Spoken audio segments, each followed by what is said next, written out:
खुलुमबाय। गिबियावनो नोंथांमोनखौ बयखौबो सोरजिदा क्रिएटिभिटि चेनेलाव बरायनायजों लोगोसे फुंबिलिनि गाहाम हामलायनायखौ बावहरग्रोनाय जाबाय। दिनैनि माखासे निउस आपडेटफोरखौ नोंथांमोननि सिगाङाव फोरमायथिना होनो आवगायनाय जालायबाय। नोंथांमोनहा भिडिअखौ नायनानै मोजां मोनोब्ला लाइक खालामगोन होनना आसा खालामबाय। लोगोसे इउटिउब चेनेलखौ दाबो साबस्क्राइब खालामाखैबा साबस्क्राइब खालामनानै लानो थाखाय गुरै खावलायनाय जाबाय। थ' बिदिब्ला जोङो भिडिअखौ जागायनोसै। फैबाय थानाय 6 दाननि गेजेरावनो BTR गोरोबथानि मोनफ्रोमबो दफाफोरखौ जुदि आबुङै मावफुंनाय जायाब्ला फिन सोमावसारफिननाय जागोन। नंगौ, बे बाथ्राखौ बुंथिनानै होदों दुलाराय बर' फरायसा आफादनि मानगोनां आफादगिरि दिपेन बर' बिथाङा। मिथिनो मोननाय बायदिब्ला दुलाराय बर' फरायसा आफादा दाखालिनिफ्राय लानानै मैयासिम सुजित नार्जारि अदेबानि बड'लेण्ड सोमावसारनायनि गिबि मुंख्लं बिथांखौ नोजोर बोनानै बिथांनि 37थि बड'लेण्ड मुंख्लं सान फालिथायजों लोब्बा लाखिनानैनो मोनसे थान्दै जख'न्थाइ हाबाफारि लानाय जादोंमोन।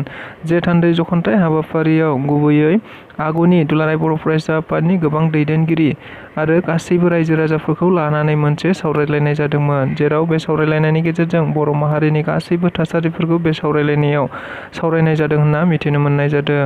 मख'नो गोनांदि बे सावरायलायनायनि गेजेरजोंनो मैया दुलाराय बर' फरायसा आफादनि मानगोनां आफादगिरि दिपेन बर'आ खौरांगिरिफोरनि गेजेराव बुंथिनानै होनाय बायदिब्ला थारैनो BTR गोरोबथाखौ दानि नरेन्द्र मदि बिथाङानो खालामनानै होदों जेब्ला आरो आसामावबो थानाय डक्टर हिमन्त बिश्व शर्मा दैदेननाय बिथांमोननि गेजेरावनो BTR गोरोबथाया जादों। बेनिखायनो फैबाय थानाय समाव एबा 6 दाननि गेजेरावनो BTR गोरोबथानि मोनफ्रोमबो दफाफोरखौ आबुङै जुदि मावफुंनाय जायाब्ला फैबाय थानाय समाव फिन गोख्रोंथारै सोमावसारफिननाय जागोन होननानै मानगोनां दिपेन बर' बिथाङा खौरांगिरिफोरनि गेजेरजों गोख्रोङै बुंथिनायखौ नुनो मोननाय जादों। क'क्राझार लकसभा बियाबनिफ्राय गोदानै सायख'जानाय MP जयन्त बसुमतारिया गावनि MLA मासिखौ मैया नागारबाय होनना मिथिनो मोननाय जादों।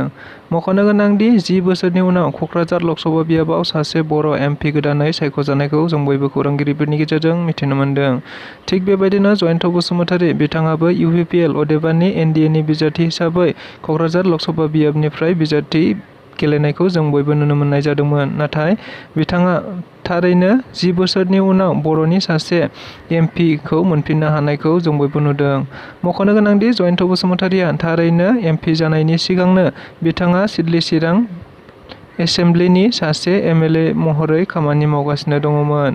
जायखौ नोजोर बोनानै बिथाङा MP देरहाखांनायनि उनाव मैया बिथाङा गावनि MLA मासिखौ एंगारबाय अदेबानि रिजाइनेसन लेटारखौ गथायनाय जाबाय होनना मिथिनो मोननाय जादों। लोगोसेनो बिथाङा दायो दिल्लीनि पार्लामेन्टआव थांनानै बर'नि गासैबो जेंना अदेबानि BTR गोरोबथानि गासैबो दफाफोरखौ मावफुंनायाव मैखोमै खामानि मावगोन होननानै बुंथिनानैबो होनाय जादों। लोगोसेनो बिथाङा आरोबाव बे बाथ्राखौबो बुंथिदों दि थारैनो क'क्राझार लकसभा बियाबनि गासैबो जेंना जेंसिफोरा जेरैबायदि गोदोनिफ्रायनो नांथानानै दंमोन बेफोर जेंना जेंसिफोरखौ सुस्रांनो थाखाय जेब्लाबो पार्लामेन्टआव बाथ्रा बुंगोन अदेबानि खोथा बुंगोन होननानैबो बिथाङा बुंथिनानै होनायखौबो जों बयबो खौरां बिजोंफोरनि गेजेरजों मिथिनो मोनदों।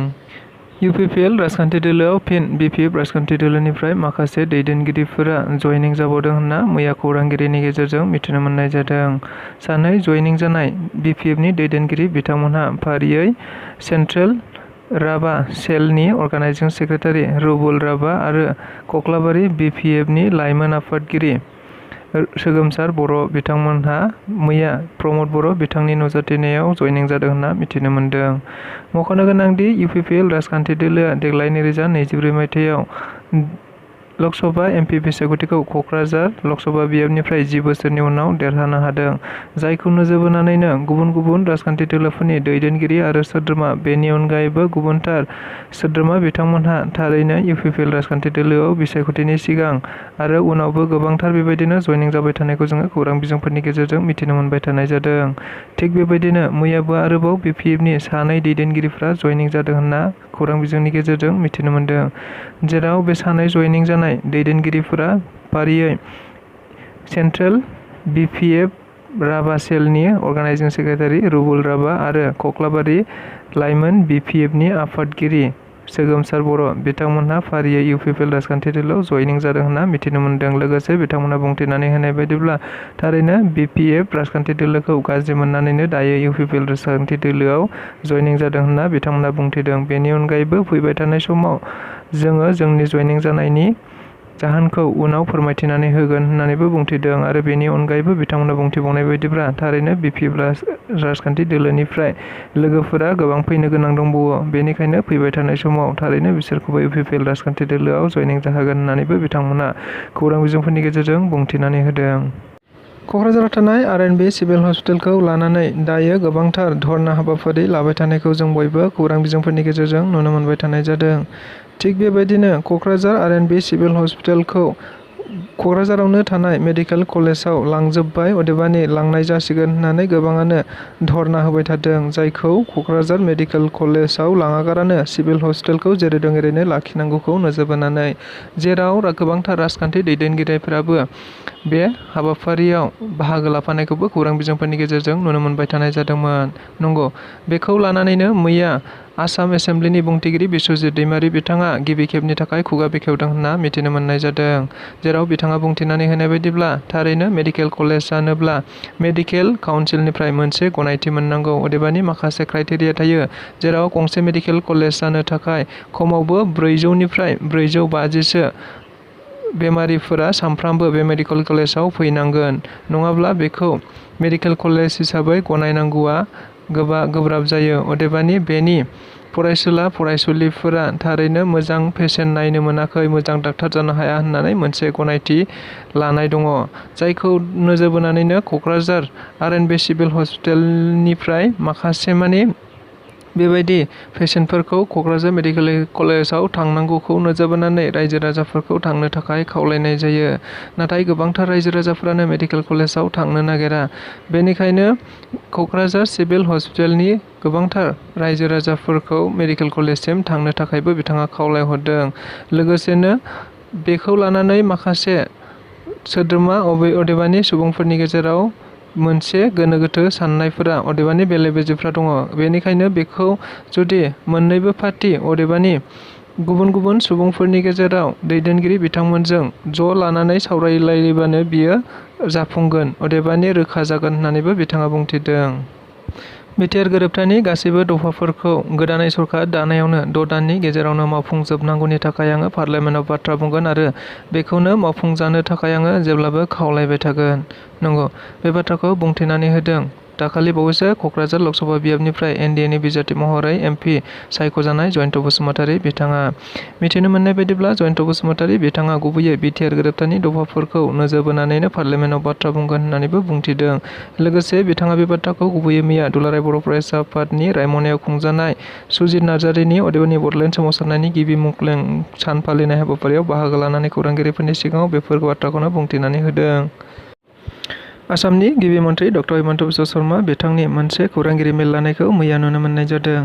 बिथाङा बे खौरांगिरि मेलनि गेजेरजों थारैनो आसाम केबिनेटआव डिसिसन लानाय गासैबो बाथ्राफोरखौ खौरांगिरि मेलनि गेजेरजों बुंथिनानै होदों, जेराव गोबांथार थांखि लानायफोरनि अनगायैबो बिथाङा आथिखालाव सोलोंथाइ बिथिङाव फरायसुला फरायसुलिफोरनि थाखाय गोबांथार बेबायदिनो थांखि लादों होननाबो खौरां बिजोंफोरनि गेजेरजों बुंथिनानै होदों, जेराव बिथाङा बुंथिनानै होनाय बायदिब्ला थारैनो HS सेथि बोसोराव फरायबाय थानाय फरायसुला फरायसुलिफोरनो दान मोनफ्रोमबो 1000 राङै एकाउन्टआव सोनानै होनाय जागोन। बेनि अनगायैबो जायफोरा ग्रेजुवेसन खालामगासिनो दङ, सेथि बोसोर फरायसुला फरायसुलिफोरनो थारैनो एकाउन्टआव दान मोनफ्रोमबो 1250 राङै सोनानै होगोन। बेनि अनगायैबो पस्ट ग्रेजुवेट अदेबानि मास्टार डिग्री फरायबाय थानाय फरायसुला फरायसुलिफोरनो दान मोनफ्रोमबो 2500 रां सोनानै होगोन होनना मिथिनो मोननाय जादों। लोगोसे बिथाङा बे बाथ्राखौबो बुंथिनानै होदों दि थारैनो बे रांखौ गुबैयै फरायसुला फरायसुलिफोरनि एकाउन्टआव दान मोनफ्रोमबो 11 अक्ट'बर अदेबानि 11 अक्ट' खालिनो सोनानै होनाय जागोन होननानैबो बिथाङा बुंथिदों। लोगोसेनो फैबाय थानाय समाव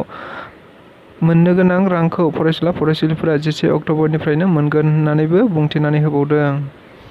अन्ध्र प्रदेशनि गिबि मन्थ्रि हिसाबै TDPनि गाहाय दैदेनगिरि चन्द्रबाबु नायडुआ समायखिरा लाबाय होनना मिथिनो मोननाय जादों।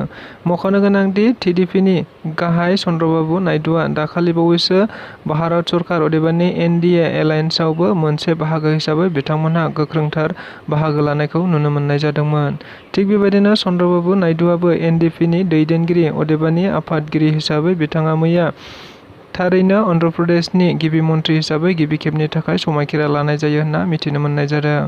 मख'नो गोनांदि बिथांनि समायखिरा लानाय हाबाफारियाव गुबैयै हादरनि गाहाय मन्थ्रि नरेन्द्र मोदी बिथाङाबो बाहागो लानानै बिथांनिसिम गाहाम हामलायथि बावलाङो होनना मिथिनो मोननाय जादों। लोगोसेनो बे हाबाफारियाव गोबांथार एनडिएनि दैदेनगिरि आरो गुबुन गुबुन राजखान्थि दोलोफोराबो हाबाफारियाव बाहागो लानानै चन्द्रबाबु नायडुखौ फैबाय थानाय समाव मोजांथार अन्ध्र प्रदेशनि जौगानायनि थाखाय खामानि मावलांनोबो गाहाम हामलायनाय बावहरो होननानैबो खौरां बिजोंफोरनि गेजेरजों मिथिनो मोनबावनाय जादों।